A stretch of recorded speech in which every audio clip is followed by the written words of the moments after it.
News ಅವರಿಗೆ ಮತ್ತೊಮ್ಮೆ ಸ್ವಾಗತ. ಇಲ್ಲಿ ತನಕ ಸಾಕಷ್ಟು ಚರ್ಚೆ ಮಾಡ್ತಾ ಇದ್ವಿ ನಾವು. BSR ಪಕ್ಷ ಬಿಜೆಪಿ ಕಡೆ ಮತ್ತೆ ಹೋಗುತ್ತಾ ಅನ್ನೋದು, ವಿಲೀನ ಆಗುತ್ತಾ ಅನ್ನೋದ್ರ ಬಗ್ಗೆ ಚರ್ಚೆ ಮಾಡ್ತಾ ಇದ್ವಿ. ದತ್ತ ತುಂಬ ಅದ್ಭುತವಾಗಿ ಹೇಳಿದ್ರು. ಯಾಕೋ ರವಿ ಸುಬ್ರಹ್ಮಣ್ಯ ಮೌನ ವಹಿಸಿದ್ದಾರೆ ಇದರ ಬಗ್ಗೆ.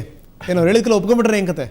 ಇಲ್ಲ, ಆ ಥರ ಏನಿಲ್ಲ. ನಾವು ಯಾಕಂದರೆ ದತ್ತ ಅವರು ಅವರ ಅಭಿಪ್ರಾಯಗಳನ್ನು ತಿಳಿಸ್ತಾರೆ. ಯಾಕೆಂದರೆ ಈ ವಿಚಾರಗಳದ್ದೇ ವಿಲೀನದ ಬಗ್ಗೆ ಆಗಲಿ ಮತ್ತು ಹೊಂದಾಣಿಕೆ ಬಗ್ಗೆ ಆಗಲಿ ಇದು ಮಾತನಾಡ್ತಕ್ಕಂಥದ್ದು ಅದೊಂದು ಆ ಸಂದರ್ಭ ಇನ್ನೂ ಒದಗಿ ಬಂದಿಲ್ಲ.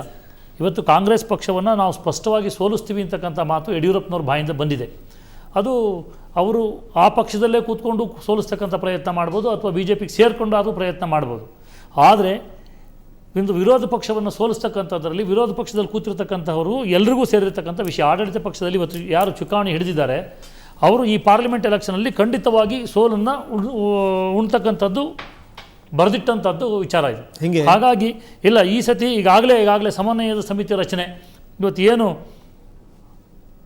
ಸಿದ್ದರಾಮಯ್ಯನವರು ಇವತ್ತಿಗಾಗಲೇ ಆಡಳಿತವನ್ನು ಪ್ರಾರಂಭ ಮಾಡಿ ಕೇವಲ 2 ತಿಂಗಳಲ್ಲಿ ಈಗಾಗಲೇ ಪಕ್ಷದಲ್ಲಿ ಹೊಂದಾಣಿಕೆಯನ್ನು ಆಗಲೇ ಕಳ್ಕೊತಾ ಇದ್ದಾರೆ ಅವರು.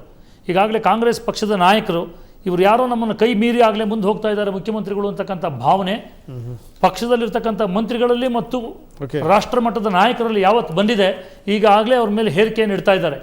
ಹಾಗಾಗಿ ಇವತ್ತು ಅಂದರೆ ಕಾಂಗ್ರೆಸ್ ಪಕ್ಷ ಇವತ್ತಿಗಾಗಲೇ ಹತಾಶೆ ಕಡೆಗೆ ಹೋಗ್ತಾ ಇದೆ. ಇದು ಯಾಕೋ ನಾವು ತಿಳ್ಕೊಂಡ ಮಟ್ಟದಲ್ಲಿ ಹೋಗ್ತಾ ಇಲ್ಲ ಇದು.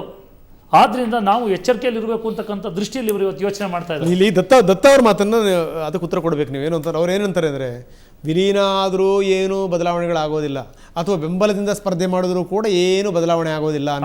ಅದು ಅವರ ಭಾವನೆ, ಅದು ಅವ್ರ ಪಕ್ಷದ ಬಗ್ಗೆ ಅವ್ರು ಮಾತಾಡ್ತಾ ಇದ್ದಾರೆ. ಯಾಕೆಂದರೆ ಅವ್ರ ಪಕ್ಷದಲ್ಲಿ ಇಷ್ಟೇ ಸೀಟ್ ನಮಗೆ ಬರುತ್ತೆ ಅಂತಕ್ಕಂಥದ್ದನ್ನ ಅವ್ರು ಗ್ಯಾರಂಟಿ ಮಾಡ್ಕೊಂಡಿದ್ದಾರೆ. ಖಂಡಿತವಾಗ್ಲೂ ಅವ್ರು ಅಷ್ಟು ಸೀಟ್ ಮೇಲೆ ಪ್ರಯತ್ನ ಮಾಡ್ತಾರೆ. ಆದರೆ ಕಳೆದ ಬಾರಿ ಇದ್ದಂತಹ ಸೀಟನ್ನು ನಾವು ಏನು ಇಂಪ್ರೂವ್ಮೆಂಟ್ ಮಾಡ್ಕೋತೀವಿ ಅಂತಕ್ಕಂಥದ್ರ ಬಗ್ಗೆ ಭಾರತೀಯ ಜನತಾ ಪಾರ್ಟಿ ಯೋಚನೆ ಮಾಡುತ್ತೆ. ಹಾಗಾಗಿ ಅವ್ರ ಸೀಟ್ ಬಗ್ಗೆ ಅವ್ರು ಹೇಳ್ಬೋದೇ ಹೊರತು ಭಾರತೀಯ ಜನತಾ ಪಾರ್ಟಿ ಕಾಂಗ್ರೆಸ್ ಸೀಟಿನ ಬಗ್ಗೆ ಬಹುಶಃ ಅವ್ರು ಮಾತಾಡಿ. ಅವ್ರ ಸೀಟು ಅಂದ್ರೆ ನಿಮ್ಮ ಅರ್ಥದಲ್ಲಿ ಏನು ಹಾಗಾದ್ರೆ? ಈಗ ಅದೇ 3 ಸೀಟು ಅಂತ ಅವ್ರ ಲೆಕ್ಕ. ತಾವು ಏನು 2 ಸೀಟ್ 3 ಸೀಟ್ ಅವ್ರದ್ದು ಏನಿದ್ದಾರೆ ಅದು ಉಳಿಸ್ಕೊಳ್ತಕ್ಕಂಥ ಪ್ರಯತ್ನ ಅವ್ರು ನಡೆಸ್ತಿರ್ಬೋದು. ಹಾಗಲ್ಲ ನಾನು ಹೇಳ್ತಾ ಇರ್ತಕ್ಕಂಥದ್ದು, ಇವತ್ತು ಮನುಷ್ಯನಿಗೆ ನನಗೆ ಆಸೆನೇ ಇಲ್ಲ, ನಾನು ಗುರಿ ತಲುಪ್ತೀನಿ ಅಂತಕ್ಕಂಥ ಭಾವನೆ ಯಾವತ್ತಿಲ್ಲ, ಅವತ್ತು ನಾನು ಏನು ಸಾಧನೆ ಮಾಡ್ಲಿಕ್ಕೆ ಸಾಧ್ಯ ಆಗಲ್ಲ. ನಾನು ಒಂದು ಮಾತು ಹೇಳಿದೆ, ಸಸ್ಟೈನಬಿಲಿಟಿ ಇರೋದು ಜನತಾ ಪಕ್ಷಕ್ಕೆ, ಜನತಾ ದಳಕ್ಕೆ. ನಾನು ಹೇಳಿದೆ ಅಸಾಧಾರಣವಾದ ಮಾತಾಡ್ತಾ ಇಲ್ಲ. ಅದಕ್ಕೆ ನಾನು ಹೇಳ್ತಿರೋದು 3 ಸೀಟು ನೀವು ಉಳಿಸ್ಕೊಳ್ಬಹುದು, ಅಥವಾ ಬೇರೆ ಕಡೆ 2 ಸೀಟ್ ತಗೊಂಡು ಒಂದ್ ಕಡೆ 2 ಸೀಟ್ ಕಳ್ಕೊಳ್ಬಹುದು. ಅದ್ರ ಬಗ್ಗೆ ನಾನು ಮಾತಾಡ್ತಾ ಇಲ್ಲ. ಇವತ್ತು ಕಾಂಗ್ರೆಸ್ ಬೇಡ ಬಿಡಿ, ರಿಸಲ್ಟ್ ಅಂದ್ರೆ ನೀವೇನು ಅಲ್ಲ 3ಕ್ಕೆ ಸೀಮಿತನಾಗಾದ್ರೆ ಒಂದ್ ಸೀಟ್ ತಗೊಂಡ್ರೆ ಒಂದ್ ಸೀಟ್ ಕಳ್ಕೊಬಹುದು. ಬದಲಾವಣೆ ಆಗಲ್ಲ, ಅರ್ಥ ಆಗಿಲ್ಲ. ಯಾವುದೇ ಒಂದು ಬದಲಾವಣೆ ಆಗಲ್ಲ ಅಂತಕ್ಕಂಥದ್ದನ್ನು ಅವ್ರು ಹೇಳಿದ್ದಾರೆ. ಆದರೆ ನಾವು ಆಶಾವಾದಿಗಳಾಗಿದ್ದೀವಿ. ನಮಗೆ ನಂಬಿಕೆ ಇದೆ ಭಾರತೀಯ ಜನತಾ ಪಾರ್ಟಿ ಈ ಬಾರಿ ಲೋಕಸಭಾ ಚುನಾವಣೆಯಲ್ಲಿ ನಾವು ಅತ್ಯಂತ ಹೆಚ್ಚಿನ ಒಂದು ಸ್ಥಾನವನ್ನ ಈ ರಾಜ್ಯದಲ್ಲಿ ಗಳಿಸ್ತೀವಿ ಅಂತಕ್ಕಂಥದ್ದು ಭಾರತೀಯ ಜನತಾ ಪಾರ್ಟಿಯ ಸಂಪೂರ್ಣ. ಏನು ಗೊತ್ತಾ, ನೀವು ತಪ್ಪು ತಿಳ್ಕೊಂಡ್ರಿ. ನಾನು ಹೇಳಿದ್ದು ಕಾಂಗ್ರೆಸ್ಸು BJP ಬದಲಾವಣೆಗಳು. ನಾನು ಹೇಳಿದ ಅರ್ಥ ಏನು ಅಂದರೆ, BJP KJP BSR 3 ಒಂದಾದ ತಕ್ಷಣವೇ BJPಗೆ ಅದ್ಭುತವಾದ ಬಂದ್ಬಿಡುತ್ತೆ ಅಂತಲ್ಲ, ಅಥವಾ ಕಾಂಗ್ರೆಸ್ಸು 7-8ಕ್ಕೆ ಬರೋಲ್ಲ ಅಂತಲೂ ಅಲ್ಲ. ಕಾಂಗ್ರೆಸ್ 7-8ಕ್ಕೂ ಬರ್ಬೋದು, ನಿಮ್ಮ BJP ಅದ್ಭುತವಾದ ಸಾಧನೆ ಮಾಡದಲ್ಲೇ ಹೋಗ್ಬೋದು. ಈ 2 ಪಕ್ಷಗಳನ್ನು ಜನ ತಿರಸ್ಕರಿಸಿ ನಮಗೆ ಅದ್ಭುತವಾದ ಬೆಂಬಲ ಕೊಡೋ ಸಾಧ್ಯತೆಯೂ ತಳ್ಳಕ್ಕಾಗಲ್ಲ. ಯಾಕೆಂದರೆ ಇವತ್ತು ನಾನು ಅದಕ್ಕೆ ಒಂದು ಭಾಳ ಮಾರ್ಮಿಕವಾಗಿ ಹೇಳಿದೆ, ಜನ ವಿಧಾನಸಭೆಗೆ 1 ಲೋಕಸಭೆಗೆ 1 ನೋಡ್ತಾರೆ ಅಂಥೇಳಿ. ಲೋಕಸಭೆ ಒಳಗಡೆ ಕಾಂಗ್ರೆಸ್ಗೆ 7-8 ಬರೋ ಸಾಧ್ಯತೆಗಳನ್ನ ನಾವು ತಳ್ಳಿ ಹಾಕೋಕ್ಕಾಗಲ್ಲ. ಕಾರಣ ಇಲ್ಲಿ ಅದ್ಭುತವಾದ ಸರ್ಕಾರ ಮತ್ತೊಂದು ಸುಧಾಕರ್ ಹೇಳ್ಕೊಬೋದು, ಆದರೆ ಅಲ್ಲಿ ಕೊಳತು ಹೋಗ್ತಾ ಇದೆ. ಅಷ್ಟೇ ಭ್ರಷ್ಟಾಚಾರದ ಕೆಸರಲ್ಲಿ ಒದ್ದಾಡ್ತಾ ಇದೆ. ಹಾಗಾಗಿ ಅದು ಅದರ ಹಣೆ ಬರ ಇದೆ.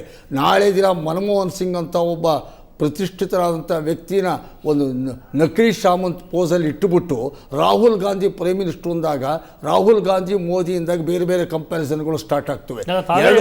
ಅದಕ್ಕೆ 2 ಬಿಟ್ಟು 3rd ಕ್ವಾಂಟ್ಗೂ ಅವಕಾಶಗಳಿರ್ತವೆ. ಹಾಗಾಗಿ ಲೋಕಸಭೆ ಬೇರೆ ಆ ಪಿಕ್ಚರ್ಗಳೆಲ್ಲ ಬಂದಾಗ ಜನತಾದಳದ ಪ್ರಾಸ್ಪೆಕ್ಟ್ಸು ಬಹಳ ಉನ್ನತವಾಗಿದೆ, ಆಶಾದಾಯಕವಾಗಿದೆ. ದತ್ತ ಅವರು ಹೇಳಿದಂತಹ ಮಾತನ್ನು ನಾನು ಪುಷ್ಟೀಕರಿಸ್ತೇನೆ. ಕರ್ನಾಟಕದ ಜನತೆ ಬಹಳ ಸೂಕ್ಷ್ಮವಾಗಿ ಯೋಚನೆಯನ್ನು ಮಾಡಿ ಮತವನ್ನು ಚಲಾಯಿಸ್ತಾರೆ. ಪಕ್ಷ ಅನ್ನುವಂಥದ್ದಕ್ಕಿಂತ ಹೆಚ್ಚಾಗಿ ವ್ಯಕ್ತಿಗತವಾಗಿ ವ್ಯಕ್ತಿಯ ಹಿನ್ನೆಲೆಯ ಮೇಲೆ ಚುನಾವಣೆ ಮಾಡುವಂತಹ ಹಿನ್ನೆಲೆ ಕರ್ನಾಟಕದ ಜನತೆಗೆ ಇದೆ. ಅಲ್ಲ, ಅದು ವಿಧಾನಸಭೆ ವಿಚಾರದಲ್ಲಿ ಹೇಳ್ಬೋದು, ಲೋಕಸಭೆ ವಿಚಾರದಲ್ಲಿ ಯಾರು ಸರಿಯಾದಂತಹ ರೀತಿಯಲ್ಲಿ ಯಾರ ಕೈಲಿ ಕೊಟ್ಟರೆ ಈ ರಾಷ್ಟ್ರವನ್ನು ಸರಿಯಾದಂತಹ ರೀತಿಯಲ್ಲಿ ಮುನ್ನಡೆಸ್ತಾರೆ ಅಂತಕ್ಕಂತಹ ಯೋಚನೆಯನ್ನು ಈ ರಾಷ್ಟ್ರದ ಜನ, ವಿಶೇಷವಾಗಿ ಕರ್ನಾಟಕದ ಜನ ತೀರ್ಮಾನ ಮಾಡ್ತಾರೆ ಹೊರತು ಇವತ್ತು ಈ ವ್ಯಕ್ತಿ ಕೈಲಿ ಕೊಟ್ಟರಾಗತ್ತಾ, ಇದು ಖಂಡಿತವಾಗ್ಲೂ ಇದರಲ್ಲಿ ಬರೋದಿಲ್ಲ. ಹಾಗಾಗಿ ಇವತ್ತು ಈ ರಾಷ್ಟ್ರವನ್ನು ಸರಿಯಾದಂಥ ದಿಕ್ಕಿನಲ್ಲಿ ಅಭಿವೃದ್ಧಿಯ ಪಥದಲ್ಲಿ ಭ್ರಷ್ಟಾಚಾರ ರಹಿತವಾದಂತಹ ಒಂದು ಸಾಧನೆಯನ್ನು ಯಾರು ಮಾಡ್ತಾರೋ ಅವ್ರ ಪಕ್ಷಕ್ಕೆ ಅವರ ಅದಕ್ಕಾಗಿ ಪರವಾಗಿ ನಾವು ಇವತ್ತು ಜನ ಹೇಳ್ತಾ ನೋಡ್ತಾ ಇದ್ದೀವಿ. ಇದ್ದಾರೆ. ಈಗ ಜನ ಇಂಥ ಪಕ್ಷಕ್ಕೆ ವೋಟ್ ಹಾಕ್ತಾರೆ ಅಂತ ಹೇಳಿ ನಾವು ತೀರ್ಮಾನ ಅಥವಾ ಇಷ್ಟು ಬೇಗ ನಮ್ಮ ನಿರ್ಧಾರ ಹೇಳುವಂಥದ್ದಿಲ್ಲ. ಏನು ಬೇಕಾದರೂ ಬದಲಾವಣೆಗಳಾಗ್ಬೋದು. ಆದರೆ ಜನ ಲೋಕಸಭೆಗೆ ವಿಧಾನಸಭೆಗೆ ಮಾಡಿದಂತಹ ಮತಗಳನ್ನೇ ಲೋಕಸಭೆಗೆ ಹಾಕ್ತಾರೆ ಅನ್ನುವಂತಹ ಮಾತು ಯಾವತ್ತಿಗೂ ನಿಜ ಸಾಬೀತಾಗಿಲ್ಲ. ನಿಜ ನಿಜ ನಿಜ ನಿಜ ಅದು.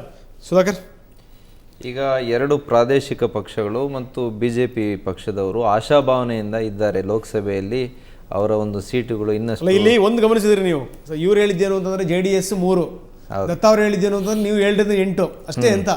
ಇನ್ನು ಮಿಕ್ಕಿದ್ದು BJP ಅಂತ ಅದೇ ಆಶಾಭಾವನೆಯಿಂದ ಇದ್ದಾರೆ. ಅವರಿಗೆ ಅವರು ಅದೇ ರೀತಿಯಿಂದನೇ ಇರಲಿ ಅಂತ ನಾನು ಭಾವಿಸ್ಕೊಂಡು ಇವತ್ತಿನ ದಿವಸ ಇವ್ರು ಏನು ಹೇಳ್ತಾ ಇದ್ದಾರೆ, ದತ್ತ ಸಾಹೇಬ್ರು ಏನು ಹೇಳ್ತಾ ಇದ್ರು, ಕಾಂಗ್ರೆಸ್ಸಿನ ಸರ್ಕಾರ ಇವತ್ತು ಕೇಂದ್ರದಲ್ಲಿ ಭ್ರಷ್ಟಾಚಾರದಿಂದ ತಾಂಡವಾಡ್ತಾ ಇದೆ, ಹಾಗಾಗಿ ಕಾಂಗ್ರೆಸ್ ಸರ್ಕಾರ ಮತ್ತೆ ಬರಲಿಕ್ಕೆ ಸಾಧ್ಯ ಇಲ್ಲ ಅನ್ನೋ ಒಂದು ಅಭಿಪ್ರಾಯವನ್ನು ಅವ್ರು ಮೂಡಿಸಿದ್ದಾರೆ. ಆದರೆ ನಾವು ಅರ್ಥ ಮಾಡ್ಕೊಳ್ಬೇಕಾಗಿದೆ, ಇಂಥ ರೈಟ್ ಟು ಇನ್ಫಾರ್ಮೇಷನ್ ಕಾಯ್ದೆ ತಂದಂಥದ್ದು ಕಾಂಗ್ರೆಸ್ ಸರ್ಕಾರ ಆಗಿದೆ.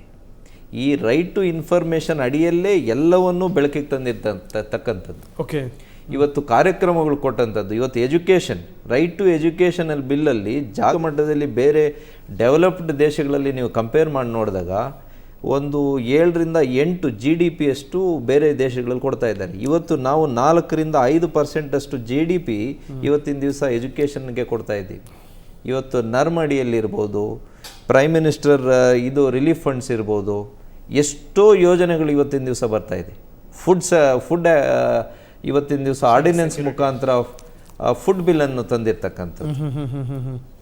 ಇವೆಲ್ಲ ಯೋಜನೆಗಳನ್ನ ಜನ ನೋಡ್ತಾ ಇದ್ದಾರೆ, ಅವರಿಗೆ ಮುಟ್ತಾ ಇದೆ. ಈ ಕಾರ್ಯಕ್ರಮಗಳೆಲ್ಲವೂ ಜನಸಾಮಾನ್ಯರಿಗೆ ಮುಟ್ತಾ ಇರತಕ್ಕಂಥ ಸುಧಾಕರ್ ಅವರು ಬಹಳ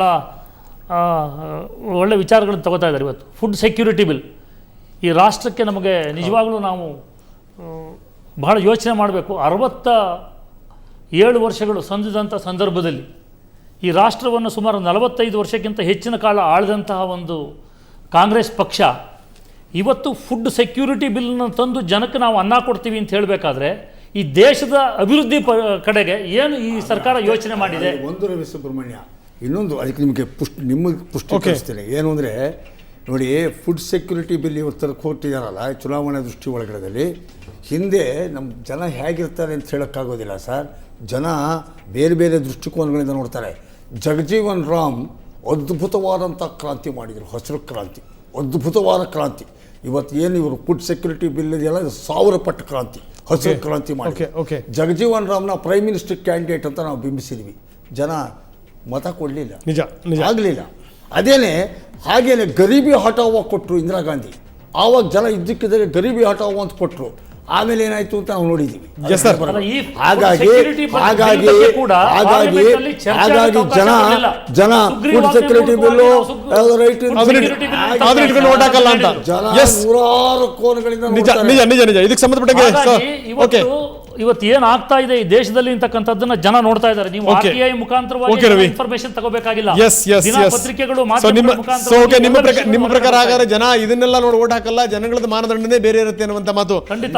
ಓಕೆ, ಸೊ ಇನ್ನು ಮೋದಿ ಫ್ಯಾಕ್ಟರ್ ಬಗ್ಗೆ ನಾವು ಚರ್ಚೆ ಮಾಡಲೇಬೇಕು. ಅದ್ರ ಬಗ್ಗೆ ಮಾತಾಡೋಣ. ಅದಕ್ಕಿಂತ ಮೊದಲು ಶಾರ್ಟ್ ಬ್ರೇಕ್.